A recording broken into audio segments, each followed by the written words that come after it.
All right, welcome everyone. This is the Cancer Plan Development Instructional webinar. My name is Shantae Davis Patterson, and I am the Program Director for California's Comprehensive Cancer Control Program. And we administer the State Cancer Coalition, the California Dialogue on Cancer, or CDOC. While everyone is joining and settling in, please feel free to type in your name in the chat, type in your name, your organization, your pronouns, and we'll go ahead and get started. I think Joyce just dropped that prompt there in the chat. So our presenters today, myself, and then we'll have Sheila Senyo, who's our strategic alignment specialist, who also works with the California Cancer Registry. Joyce is our full-time coordination support specialist that helps to coordinate CDOC. And then we have Terrence Kelly, who works with the California Cancer Registry, and we'll give him a proper introduction when he comes on. First, I want to say thank you all so much for being here today. We're excited to have you involved in the cancer plan revision process, and we're excited to be working alongside you for the coming months. And we're also honored to have the continued engagement and guidance of our longstanding members, and we thank each and every one of you again for your time. So today, what we're going to do is kind of go over the cancer plan outline that we're going to be working on, the subcommittees. Then we're going to provide some guidance to you all who are going to be actually diving in to develop this content. And then we'll have Terrence come on from the California Cancer Registry to present an overview of data sources for the process. And then we'll talk about next steps. All right, so just really quick, what we're going to be doing is working on the 5th iteration of California's Comprehensive Cancer Control Plan. You can see our first plan was back in 2004. I've been involved with the process since the second plan, so this will be my 4th cancer plan that I've worked on, and I'm excited about it. This time around, well, actually, before I move on to that, we are still implementing our current plan, which is 21 through 25. You can go to the next slide, Joyce.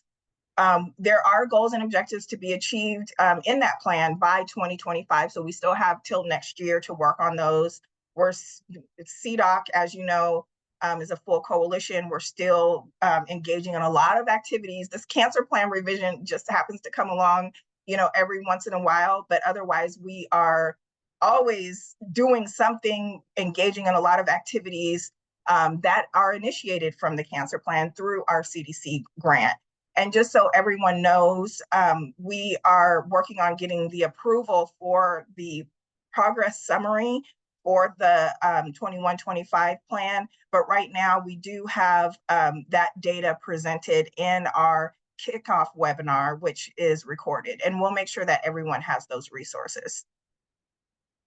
So we are switching to a 10-year plan this time around. So we've been using the Iowa, mainly Wisconsin plan as a template. This is going to be different for us because it includes overarching priorities and strategies that will be included in a PDF version of the state plan. And then there's going to be an online version that will include specific action steps. So, and these action steps will be assessed periodically. So that's why we can have a 10-year plan. I know a lot of people express concern in the beginning about the length of a 10-year plan, but rest assured, we will be keeping this plan up to date by having action steps that we will be able to change out and assess periodically. And then the data measures that we have will be included in the online version as well. All right, so the outline. Just want to give a quick background on the outline here. We do have a cancer burden webinar for you all to review that gives an overview of incidence, mortality, survivorship in California. And we also have our kickoff webinar, which also provided a lot more background and context for this process.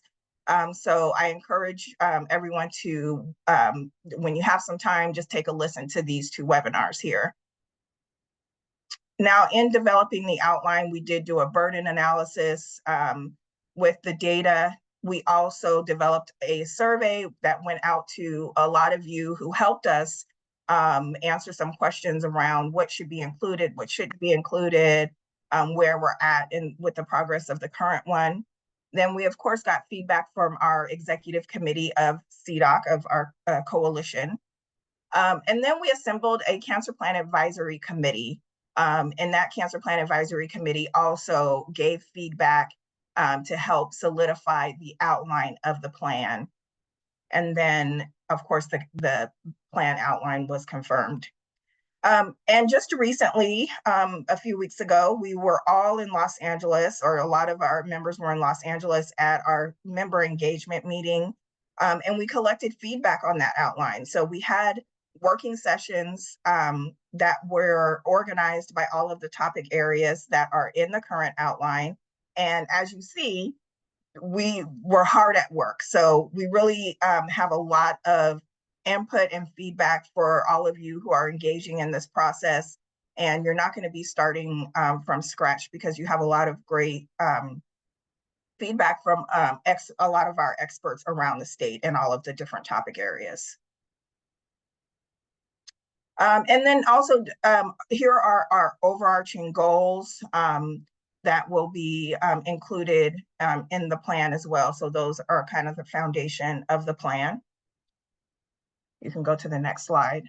And so now I'm just going to quickly go through the outline of the plan.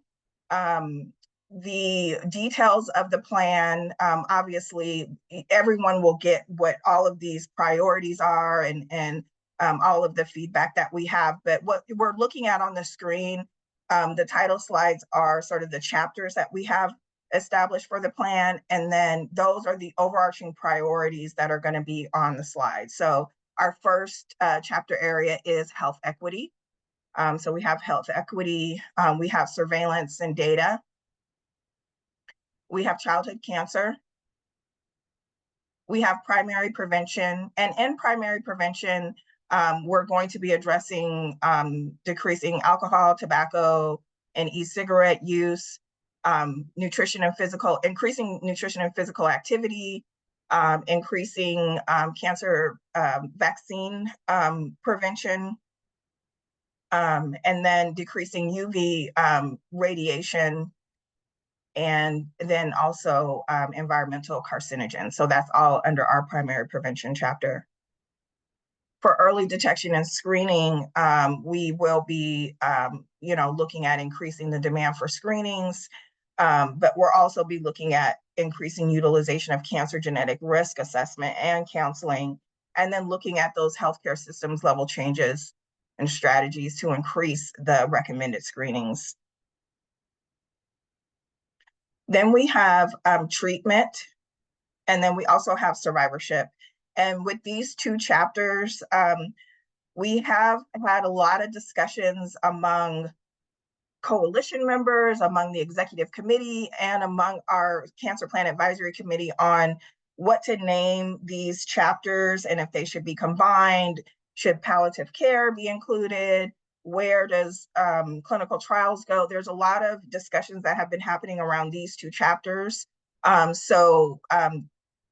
You'll see that these 2 chapters will have a committee that's combined that will kind of discuss and determine what the final names for these chapters will be and how everything will be outlined.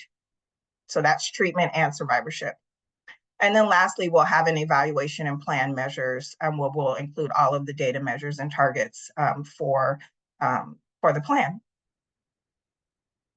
All right, so now moving on to subcommittees.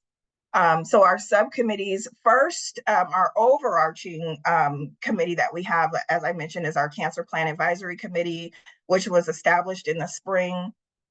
We have representatives that include cancer centers, academic institutions, cancer survivors, and CBOs. They are providing broad oversight for the overall development and are focusing on any foundational and special sections of the plan. And they have also confirmed our final cancer plan outline and subcommittees. So that's our overarching committee. So here are our other committees. So we have broken up by childhood cancer. With the early detection and screening, that's where we will see some of our experts for colorectal cancer, lung cancer screening, et cetera. In the past, we had separate subcommittees that were focusing specifically on cancer topic areas, but given we have a brand new outline and a brand new format, a lot of that will fall under early detection and screening.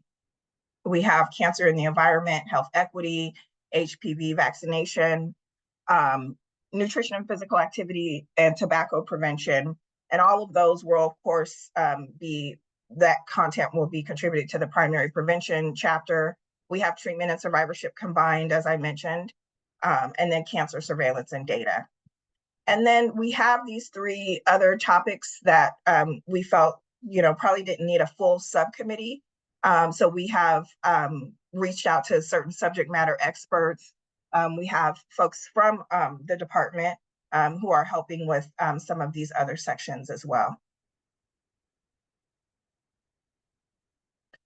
Before I go on to the revision process, any questions on what I just went over? Because I know I just kind of skimmed through a lot here.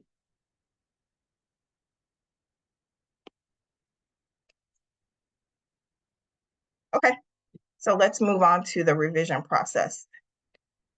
All right, so the process.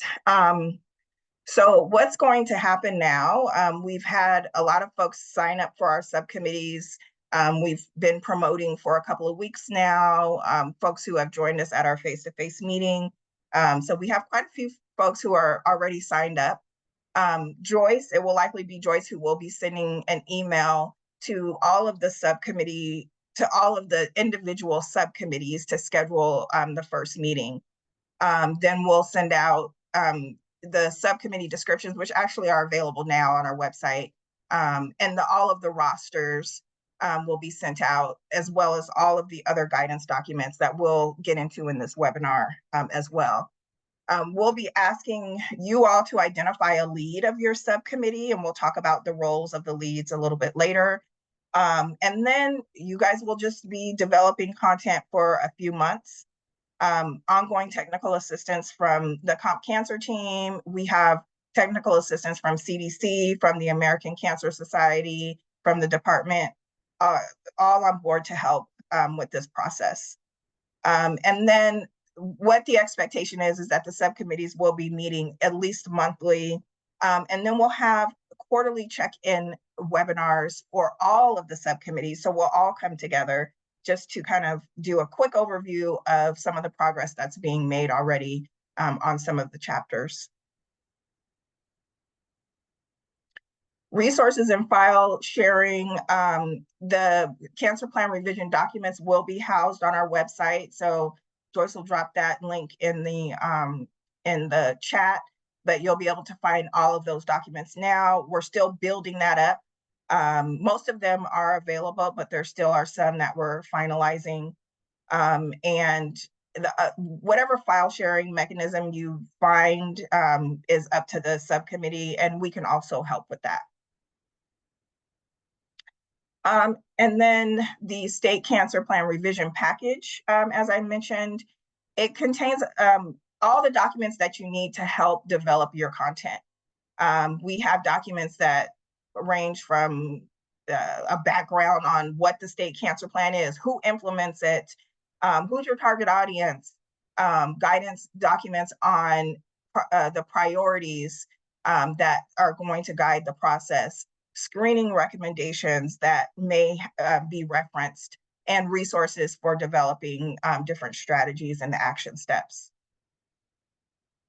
And then again, just some more of what's inside this folder. We have,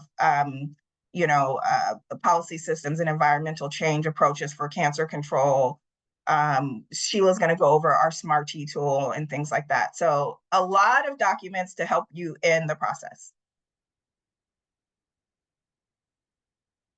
And now I think here, I'm going to turn it over to Sheila. Thank you, Shante. So I'll go over developing content for the 2026-2035 Cancer Plan iteration. Each Cancer Plan chapter has identified overarching priorities. Subcommittees will be tasked with identifying strategies and specific action steps to achieve the overarching priorities. Data measures should also be identified to measure progress of the priorities. The measures of progress will be included in an online version of the plan for specific priorities where applicable. The plan should also aim to have corresponding data measures and targets for the priorities, which will be used for future tracking and evaluation. As I've mentioned, as I've mentioned earlier, each chapter includes overarching priorities, strategies, and specific action steps, which may be tailored to many settings to guide the cancer control activities. A priority is the main area of focus or goal that the plan aims to address under each chapter. Strategies are approaches or methods to achieve the priorities. Strategies developed should be those that have the biggest impact in California in the next 10 years and are feasible to implement. Action steps are more defined and include specific steps on how to implement the strategies. So to show you an example of how priorities, strategies, and action steps are written, here's an example from the Wisconsin's 10-year state plan. So one of their early detection screening priorities is to increase access to recommended cancer screenings. They have listed a few strategies in their online version, but for the sake of this example, I'm only listing one, which is increase insurance coverage for diagnostic testing. They also listed several action steps, as you can see. The data measure they use for one of their overarching priority is from the behavioral risk factor surveillance system. So everyone participating in the revision process will be given a cancer plan revision general guidance, which will include set maximum number of priorities, strategies, and action steps for each topic in the plan. So please also note that the measures should be written with targets to be achieved by 2035, and the baseline should be set using the most current data available. You'll hear more about this during the data portion of this presentation. The Smarty approach will be used as a reference to develop strategies and content for this iteration. And then the cancer plan is not intended to provide screening recommendations. However, some strategies or action steps may be based on screening recommendations.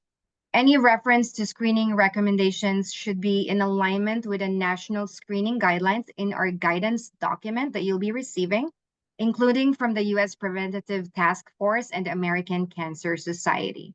So proposed content that may have conflicting prevention and screening recommendations will be determined by subject matter experts in respective subcommittees. And now I'll pass it over to my colleague at California Cancer Registry.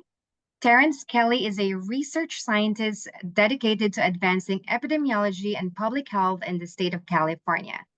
Terrence is a PhD candidate in health sciences, specializing in public health policy and economics, and has a Master of Science in Health Administration. His expertise is complemented by certifications in health analytics and epidemiology. His research focuses on understanding the complex impacts of chronic diseases, including cancer, tobacco-related illnesses, and neurological conditions on communities. Please welcome Terrence Kelly. Hi everyone. I'm going to go over a few essential data sources we use for setting baselines and targets. And then given our time limit, I won't cover all the sources in detail, but you'll receive a comprehensive list for the 26 through 2035 cancer plan. The key data sources are, number one, the California Cancer Registry, which tracks cancer incidence, survival, and mortality, informs research, shapes public health policies, and addresses disparities in cancer outcomes. Number two we have on the list is the Behavioral Risk Factor Surveillance System. This is the largest ongoing health survey in the United States and collects data on health behaviors, chronic conditions, and preventative services with state-specific customization. We also have the California Adult Tobacco Survey, which focuses on smoking and tobacco use behaviors among adults and evaluates tobacco control policies and identifies emerging trends. The California Youth Tobacco Survey as well on this list gathers data on youth tobacco use and attitudes and develops early intervention programs to prevent lifelong addiction. We also have the California Health Interview Survey, also known as CHIS. It's the largest state health survey in the US, and it provides insights into health topics supporting policy development and research. Also, the National Immunization Survey, which tracks vaccination coverage, that supports planning and evaluation of immunization programs to maintain high vaccination rates. There's also the State Health Facts through the Henry Kaiser Family Foundation. This offers health statistics for every state and aids in the comparison of health metrics and policy development. There's also the State Indicator Report on fruits and vegetables. This provides data on fruit and vegetable consumption and highlights successful strategies and areas for improvement in promoting healthy eating. So these data sources are instrumental in guiding our efforts to improve public health through informed decision-making and targeted interventions. And again, you'll receive a detailed list for further reference and planning. All right, so data sources should be, statewide data allows for understanding the cancer burden across all of California's diverse geographic areas and populations. So tools like California Health Maps and CalExplore provide ways to access and visualize cancer statistics at various geographic levels, from the county to smaller areas like census tracts. The CR is a population-based registry, so it means that it aims to capture cancer cases for the entire population of California, not just cases seen at certain facilities or by certain providers. And collecting population-based data is important for calculating accurate incidence and survival statistics that reflect the true burden of cancer in the general population. Continuing cancer data collection efforts through the CCR beyond 2025 will be critical for evaluating longer-term trends in cancer incidence, mortality, stage of diagnosis, and survival. Next slide. So CCR data is provided to the National Cancer Institute's SEER program, and this is a leading source of cancer statistics in the US, and it benefits from the CCR data contributing to its extensive national cancer database. So it allows for detailed tracking of cancer incidence, survival, and prevalence, which in turn informs research and public health policies. We also provide data to NACER, and NACER standardizes and coordinates cancer data collection across North America, with CCR data helping maintain high-quality comparable cancer statistics among various regions. And then we also provide data to CDC's National Program of Cancer Registries. NPCR uses CCR data to support national cancer surveillance and public health initiatives, and it's critical for evaluating and improving cancer prevention and control programs by aiding in the development and implementation of evidence-based policies. Let's go to the next slide. So here we have some types of data that are collected by the CCR. So we have cancer incidence, which is your new cases, and this measures the number of new cancer cases diagnosed within a specific period. So it's essential for identifying cancer trends and assessing the impact of prevention efforts. It helps allocate resources, for cancer treatment and research. We also have cancer mortality. This is your death data, which tracks the number of deaths caused by cancer over a specific time frame. Really providing insights into the lethality of different cancer types and effectiveness of treatment protocols.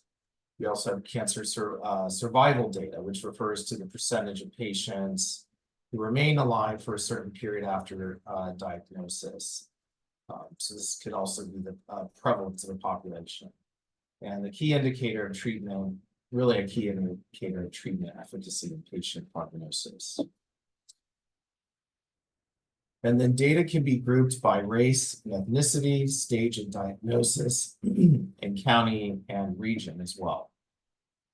The next slide, please. And so here are some of the types of data collected by BREFIS, or the Behavioral Risk Factor Surveillance System. So cancer screening data that they have collects information on colorectal, breast, and cervical cancer screenings, and helps identify disparities and trends in screening rates.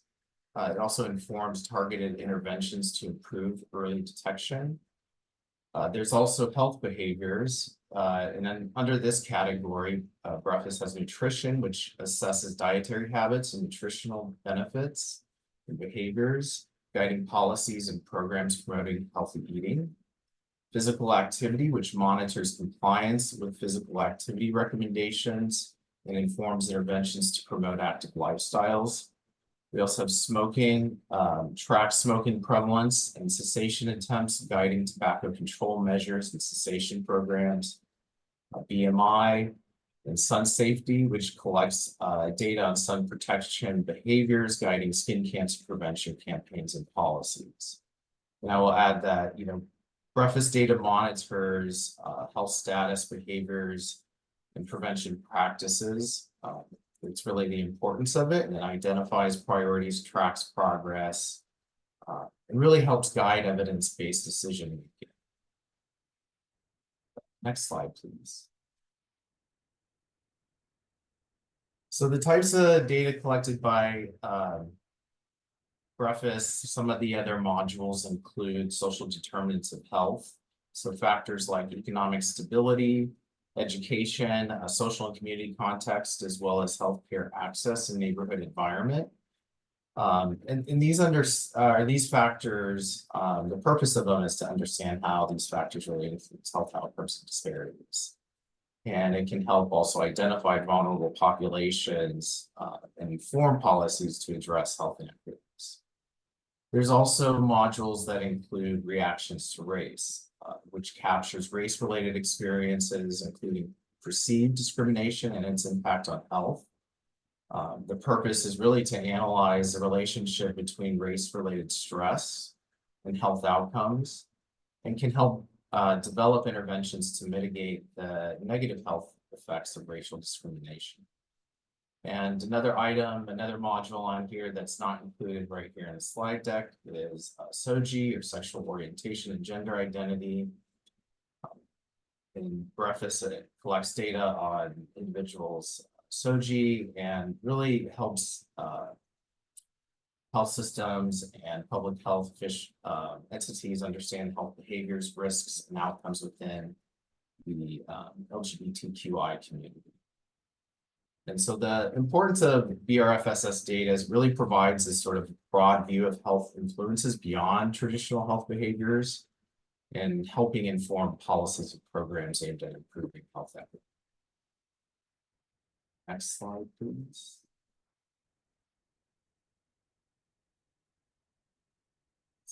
All right, so here are some definitions that I will go over. So what is a baseline? By definition, a baseline is your initial measurement, the reference point to track changes over time. It's the benchmark for comparing future data, helping you understand growth, decline, or stability. And so a baseline measurement is essential for documenting any changes. Without it, you can't accurately measure progress. So consider it setting the stage for your data story. Choosing the right baseline is very important. So different data sources have different years of data available. We recommend you always use the most recent data in your recent data available to set your baselines. And using the latest data ensures your baseline is relevant, reflects the current situation, making your comparisons more accurate and meaningful. Next slide. And so here's a definition of a target. So A target represents a specific measurable goal that an organization or initiative aims to achieve within a defined time frame. So in public health, the targets are set to guide efforts and allocate resources effectively to improve health outcomes. In this specific example, the target is for female breast cancer deaths. And the target is to reduce the rate of female breast cancer deaths by 4.1 deaths per 100,000 females by the year 2025. And this reduction translates to a goal of lowering the death from the current baseline of 19.7 deaths per 100,000 females to 15.3 deaths per 100,000 females. And the rationale behind this target is setting this target focuses on one of the most common and impactful health issues affecting women. And achieving this target will indicate significant progress in early detection, effective treatment, and possibly preventative measures for breast cancer. And now we have tips for setting targets. So really harnessing the power of data trends. So diving into the data, analyzing trends and patterns to set targets that are both ambitious but also achievable. Data-driven insights can help you understand where you are now, where you need to go, and provide a solid foundation for your targets. And so it really helps also backing up your sources with solid evidence. For each priority, ensure you have a robust robust supporting material. This includes the methods used to identify and justify your targets. Think of it as building a strong case. Your target should stand on the shoulders of sound research and clear evidence.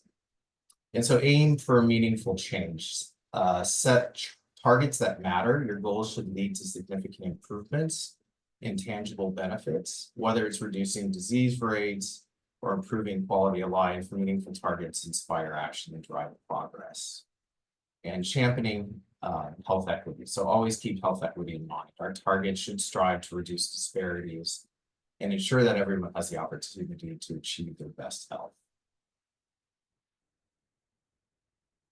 And the last slide goes over some references for setting baselines and targets. Thanks everyone for listening today.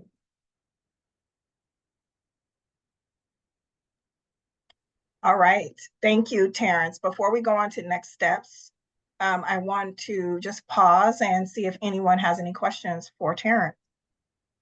I do see one in the chat. And Terrence, I think CCR's data is 2021, is that correct? We do have data through, I believe, 2021, that is correct. Our data has a 2-year lag. It is something that often comes up about CCR data, but unfortunately with the follow-up process and the way our sort of data cycle works, there's always going to be this sort of 2-year lag in data.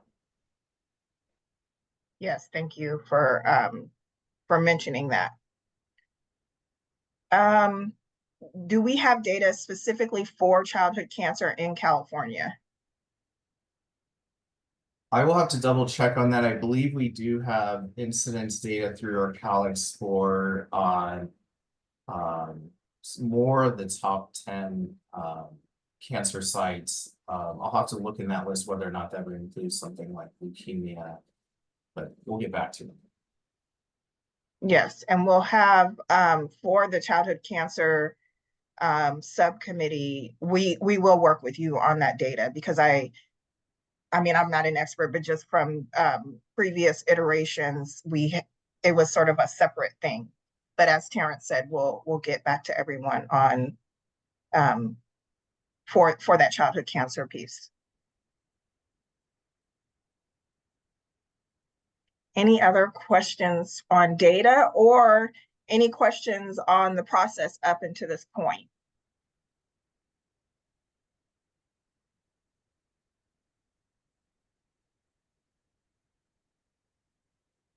And I want to note, we were showing some of those data sources, and not all of them were listed. I wanted to add that we do want to use the California Immunization Registry as well, and that is on our guidance documents. We just didn't have it in the presentation. And then there's also, every year, or not every year, but every time we are working on an iteration for the cancer plan, the fact of, that there may not be data for some of the priorities that are set comes up. And so that is definitely probably going to be in play again. It always has been. And, the guidance that we give is that we really would like for those priorities to contain some measurable, targets where we can measure the progress in all of this. But inevitably, there will be a couple of priorities that may not have data sources. So we'll work with each subcommittee on that and looking to find alternative data sources, or if we'll, in the past, we've called them, I forgot what we called them, but we dealt with it. But I just wanted to, put that out there that we do know that not all of the priorities that may be developed will have that data source, but we want to strive to get there. So the turnaround time for the data request, it's just going to depend on the data request because some may be complicated. But Terrence, I don't know if you want to give just sort of a general answer for that.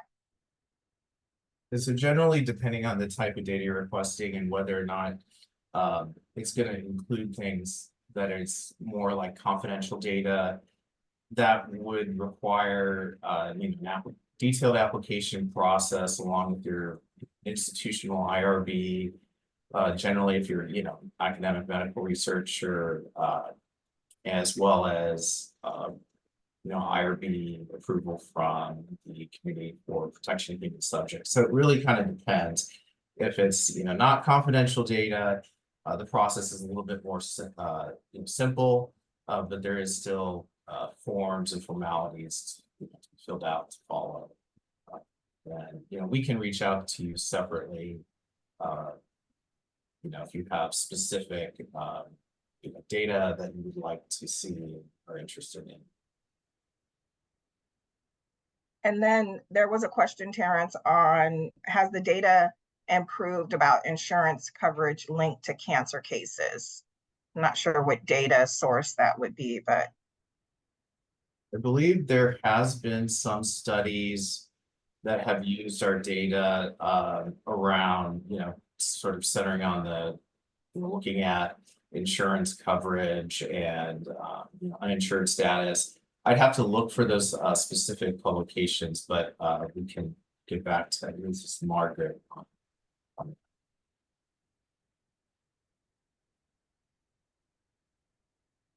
And, I also want to stress to those who are new to this process, the Comp Cancer team is very involved in this process. So even though the subcommittees, are independent and you guys will schedule, the meetings time that works for you, we'll be there for your initial meeting and try to make as many meetings as we can to provide that guidance. So your questions are answered as you go along during the process.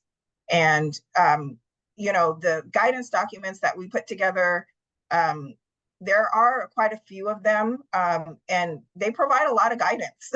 So we work hard on making sure that we're covering all of our bases in terms of for someone who is just jumping into this process and wondering how this goes and how do I put this together, what references can I use. We have a ton of resources. There's a lot in the guidance that's involved in this process.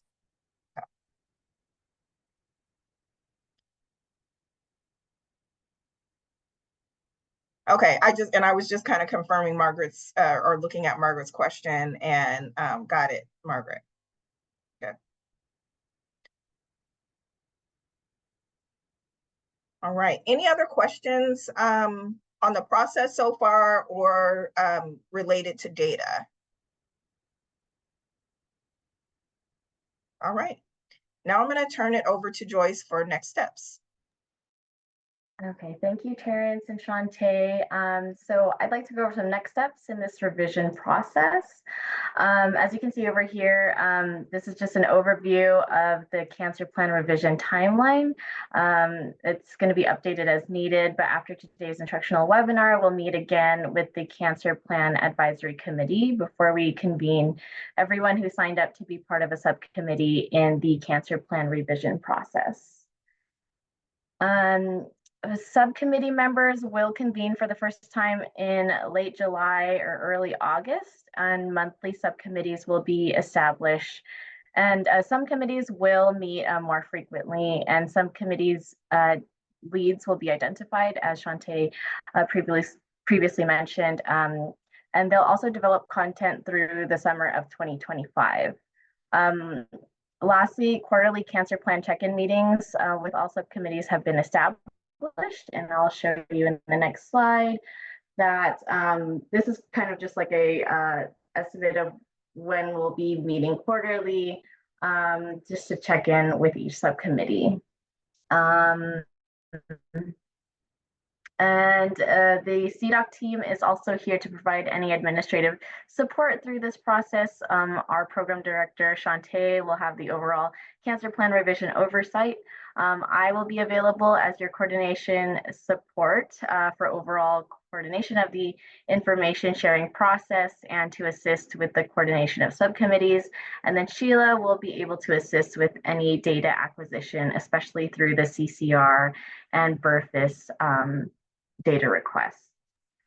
And really quick, Joyce, and lastly, Joyce, if I just wanted to add to, as I mentioned, we're all available. We will all be available for TA and to help with the development of any of that content. So just wanted to add that. Thanks, Shantae. Yeah, and then lastly, we just want to invite you to please fill out a short survey, just so that we can continue with these efforts. And then if you haven't already, please sign up for a subcommittee. It's not too late to sign up for a subcommittee. And thank you, everyone. If you have any questions, feel free to reach us at cdocshare@gmail.com. Nope. And we can open it up to questions if there's any more questions, because we've actually come to the end. We did really good on time. So this is the time to ask questions about the process. Any questions you may have. Thank you for the overview. That was amazing. Shantae, real quick. So looking at the existing cancer plan that goes through 2025, when we're building the new iteration for the 10-year plan, are we taking existing goals, strategies, data points from the 2025 plan and moving forward with those? Are we going to assess any of the, what's happened over the last, few years or whatever in the existing plan? Because I'm looking at the other 10-year plans that you shared, and they're super robust. Like there's a lot more detail. So just like, I don't know, just a high level overview, what your expectation is? Yeah, well, so we have in the development of, the new outline, taken a look at progress from, that has been made through or in the 2021-25 plan. And you'll see that discussion in the burden, it's either the burden webinar or the kickoff webinar. Joyce and Sheila, I don't know if you can confirm for me which one, but we do present that data and ask folks to take that into consideration. And also part of the revision package and some of the documents that you'll receive the sections in the current 21-25 plan that relate to your topic area. So if you're working on, HPV vaccination, you'll receive all of those, all of that information from the 21-25 plan for HPV vaccination. And then also we've included the table of contents for the 21-25 plan as well, just so folks can see what is included in there and ask for certain pieces of the plan, so you don't have to dig through that if you want to take a look and go through that. But essentially, June, yeah, we did in the beginning kind of look at what we have there, but ultimately, you know, as you see, the format in the structure is completely different. Okay. But we do expect that, you know, folks looking at, for example, the breast cancer objectives or colorectal cancer objectives, for example, will look to see what is being done, what the progress is, to inform what they're writing for the new, you know, strategies and action steps. I have to get used to this new lingo because we're moving away from objectives and strategies, and Right. so yeah. Right. Excellent. Thank you. That was probably a premature question, so I'll dig into the resources. Thank you. Yeah, no, I think that's great, because honestly, there's a lot of, like I said, we have a lot of guidance documents, and so there's a lot to go over and read. So if anyone has a question off the top of their head, even if it is a part of these guidance documents, we're happy to answer it now or to point you to where you can find that resource. Thanks again. And also we have a dashboard. We have a dashboard for progress that's being made in the current plan as well on our Pump Cancer and CDOC website as well. So you can also just go to it's a Tableau, it's in a Tableau format, but look up what that progress is for each one of those measurable objectives that are in the current plan.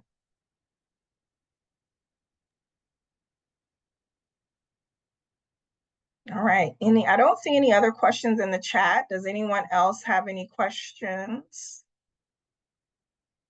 Well, Shantae, I just wanted to clarify, because Margaret had a question earlier about Sure.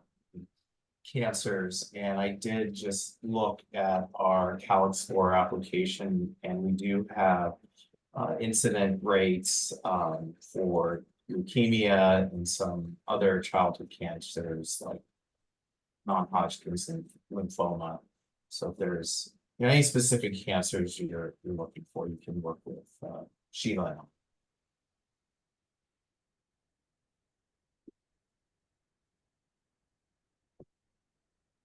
All right. Okay. Last chance for any questions on this webinar. Again, we're all going to be around.